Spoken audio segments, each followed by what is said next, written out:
Welcome to Virtual Learning Network. Business Environment Session 19, Balance of Payment and Exim Policy. Topics to be covered include trends in India's foreign trade, export promotion measures, regulation of foreign trade in India, trends in India's balance of payments, export-import policy, role of Export-Import Bank of India, Foreign Exchange Management Act 1999. Trends in India's foreign trade. Foreign trade has been considered as an important element of economic growth of the country. It helps in the flow of technology, capital management, and stimulating the saving rate of the country, creating the additional employment and attaining the economies of scale, and enhancing overall competitiveness of the firm. This is reflected in case of East Asian countries, which followed the export strategy and grew faster than the protected economy. Foreign trade एक बहुत ही important element माना गया है economic growth के लिए. Foreign trade के through ही technology आई है, capital आए हैं और मैनेजमेंट आए हैं. जितनी भी ग्रोथ हुई है इंडिया में वो फॉरेन ट्रेड के थ्रू भी हुई है. जो डोमेस्टिक फर्म्स हैं उन्होंने बेसिकली क्वालिटी को इन्हांस किया, प्रोडक्टिविटी को इन्हांस किया है और कंपटीशन मीट की है ताकि वो फॉरेन फंड्स को की प्रोडक्टिविटी बढ़ा सकें. Commodity composition of exports. During the 50s, India's major export products were tea, cotton, textiles, jute, spices, tobacco, etc. These commodities were basically agricultural based commodities. Over the period, the focus was shifted to export the manufactured products.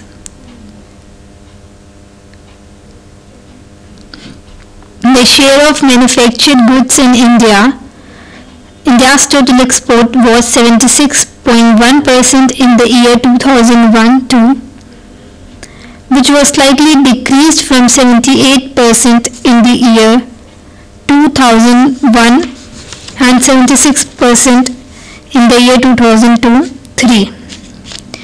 50s में India का जो major export product था उसमें आता था T, cotton, textiles, jute, spices और tobacco. ये basically agriculture based commodities थे और जैसे जैसे टाइम बीतता गया फोकस हुआ कि इनका एक्सपोर्ट किया जाए. इन प्रोडक्ट का एक्सपोर्ट जो इंडिया में था वो 76% था 2000 में, 2001 में, 2000 फिर ये 2002-3 में जाके 76%, 76.6% जाके बढ़ गया.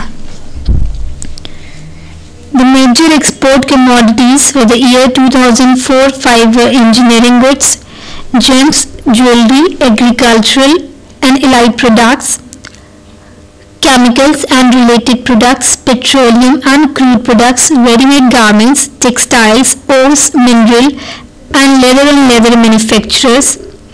मेजर एक्सपोर्ट्स जो कमोडिटी थी 2004-5 में वो इंजीनियरिंग गुड्स की थी, ज्वेलरी की थी, जेम स्टोन्स की थी, एग्रीकल्चर प्रोडक्ट्स की थी, अलाइड प्रोडक्ट्स की थी, केमिकल्स की थी और रिलेटेड प्रोडक्ट्स की थी, पेट्रोलियम क्रूड प्रोडक्ट्स की थी, readymade garments, textiles, ores, mineral, leather manufacturers की थी. जो एक्सपोर्ट्स था इंजीनियरिंग गुड्स का वो इंक्रीज हुआ था. 1996-7 की बात करें तो यूएस में अराउंड $4,895 मिलियन था, हालांकि 2004-5 में ये 1,16,425 मिलियन जाके बढ़ गया. तो जो इंजीनियरिंग गुड्स का कंट्रीब्यूशन था इंडिया के टोटल एक्सपोर्ट में वो 21% था 2004 और 5 में। एक्सपोर्ट्स जो इंजीनियरिंग गुड्स की थी वो इसीलिए बढ़ रही थी क्योंकि ईस्ट एशिया और चाइना में डिमांड जो थी वो ज़्यादा बढ़ रही थी। जो सेकेंड लीडिंग आइटम था वो जेम्स था, जेमस्टोन्स और ज्वेलरी। जो एक्सपोर्ट थी जेमस्टोन और ज्वेलरी की वो इंक्रीज हुई 1996 से लेकर 2004 में 4,756 मिलियन थी 96 में, हालांकि 2004 में जाके 13,733 मिलियन डॉलर जाके बढ़ गई। इंडिया का जो टोटल कंट्रीब्यूशन था एक्सपोर्ट में जेमस्टोन्स और ज्वेलरी प्रोडक्ट में वो 17% था 2004 और 5 में।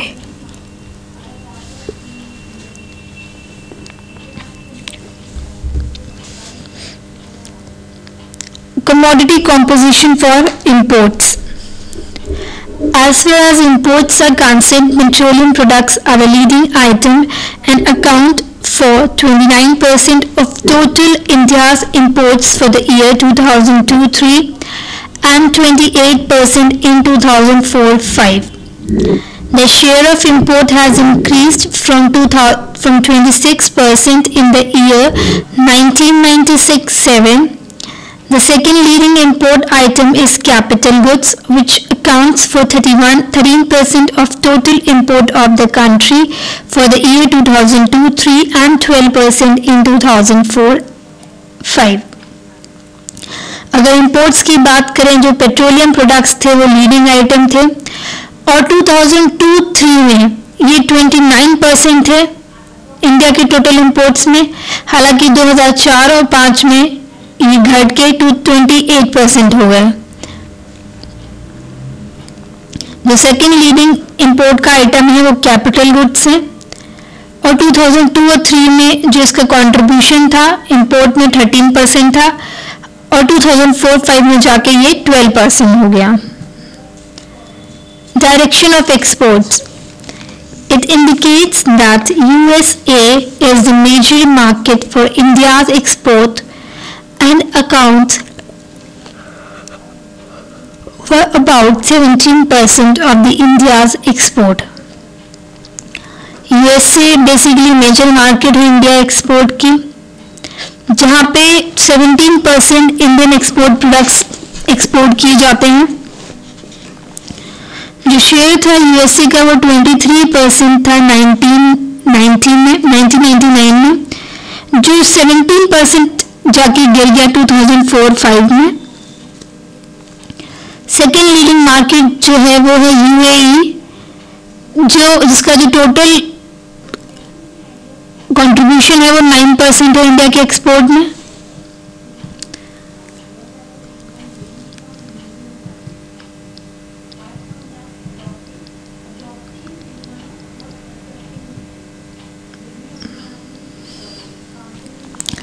Direction for imports.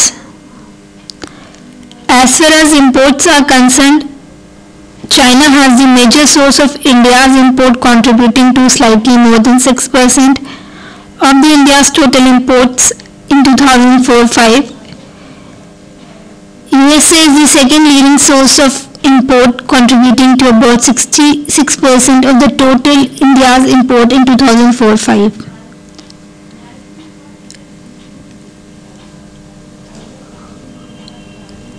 Export promotion measures. Government of India has initiated several export promotion measures for creation of production base, development of marketing capabilities, and enhancement of overall export capabilities of the exporters. The major export promotion measures are as follows. Government of India ने, भारत सरकार ने कुछ export promotion के measures शुरू करे। उनमें से कुछ थे, पहला है special economic zones and 100% export oriented units. ये zone specifically duty free enclaves थे। ये किसी भी फॉरेन जो टेरिटरी थी वहाँ पे जो ट्रेड ऑपरेशंस थे, जो ड्यूटीज थी, जो टैरिफ्स थे, उससे फ्री थे। स्पेशल इकोनॉमिक जोन सेटअप हुए थे ताकि गुड्स की मैन्युफैक्चरिंग हो सके।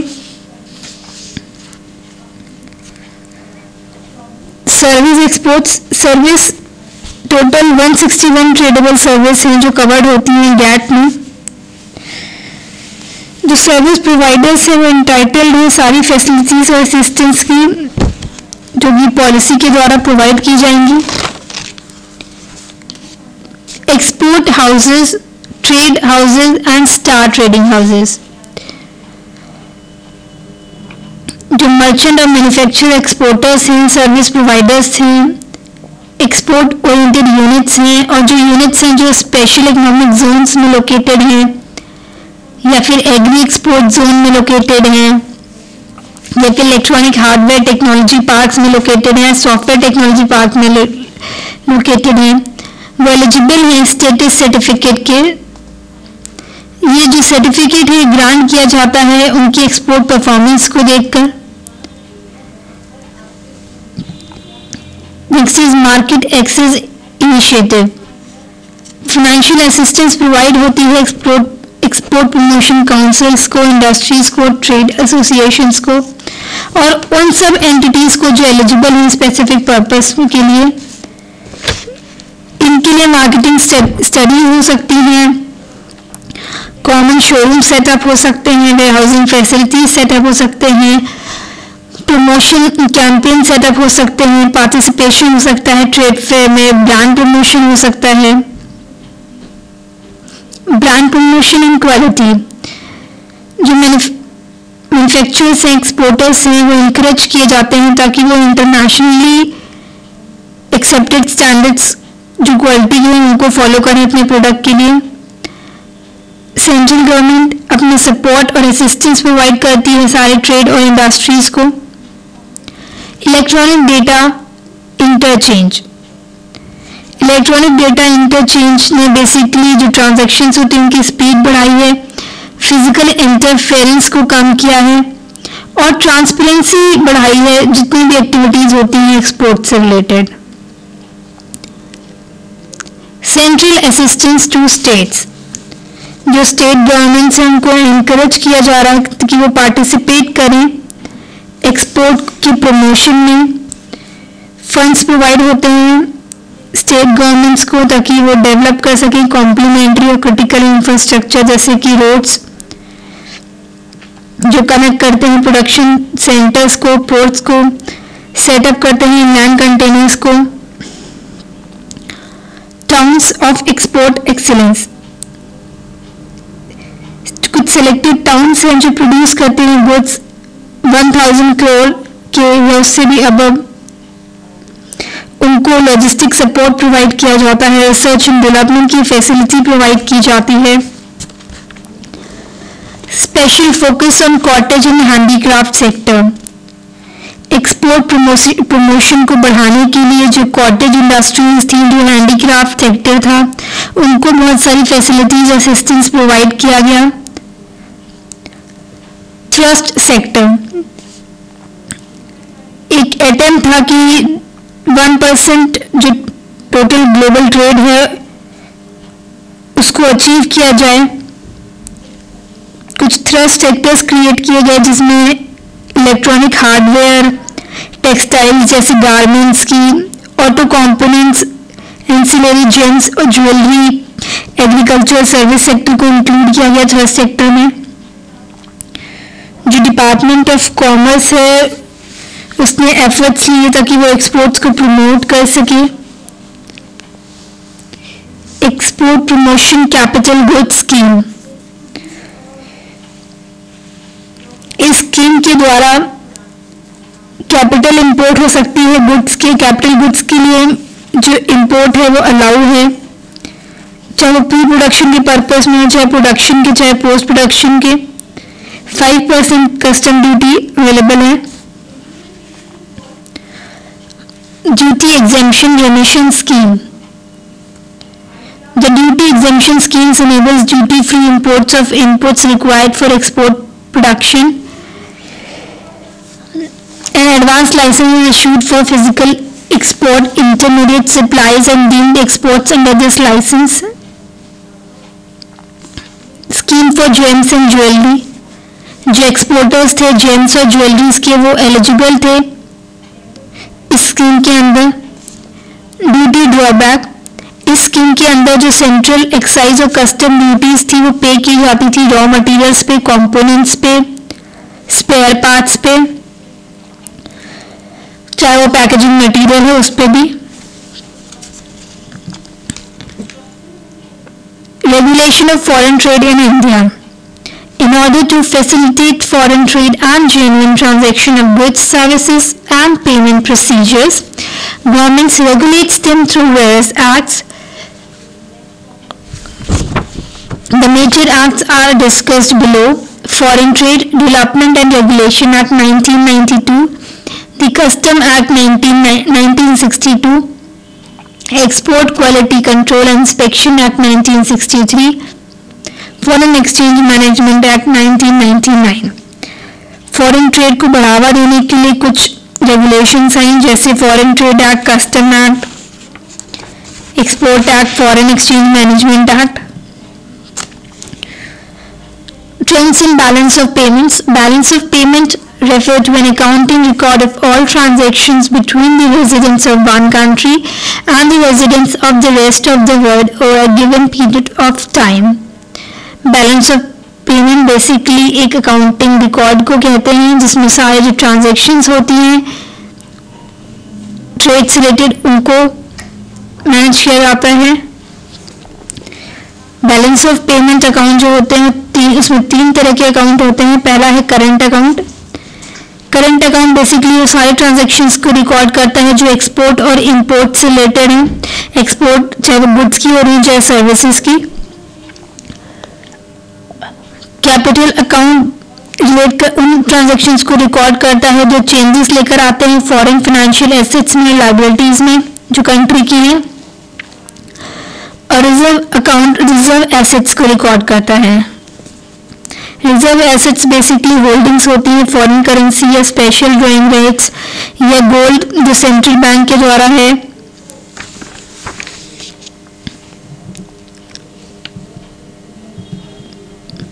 Measures adopted to improve India's balance of payment, कुछ मेजर्स अडॉप्ट किए गए ताकि इंडिया की बैलेंस ऑफ पेमेंट को इम्प्रूव किया जा सके, जैसे कि एक्सचेंज रेट में एडजस्टमेंट की गई, फिजिकल और मॉनेटरी पॉलिसीज इंट्रोड्यूस की गई जो कि एग्रीगेट डिमांड जो है उनको रिड्यूस करती है। स्ट्रक्चरल रिफॉर्म्स आए, कुछ मोबिलाइजेशन हुआ फाइनेंस का मल्टीलेटरल एजेंसी के थ्रू। एक्सपोर्ट इंपोर्ट पॉलिसी, जो प्रिंसिपल ऑब्जेक्टिव्स है एक्सपोर्ट इंपोर्ट पॉलिसी का 2006 और 7 का वो यही है कि जो ग्रोथ है एक्सपोर्ट्स की उसको और बढ़ाना, रॉ मटेरियल्स प्रोवाइड करना, इंटरमीडिएट्स कंपोनेंट प्रोवाइड करना, कंज्यूमेबल और कैपिटल गुड्स प्रोवाइड करना।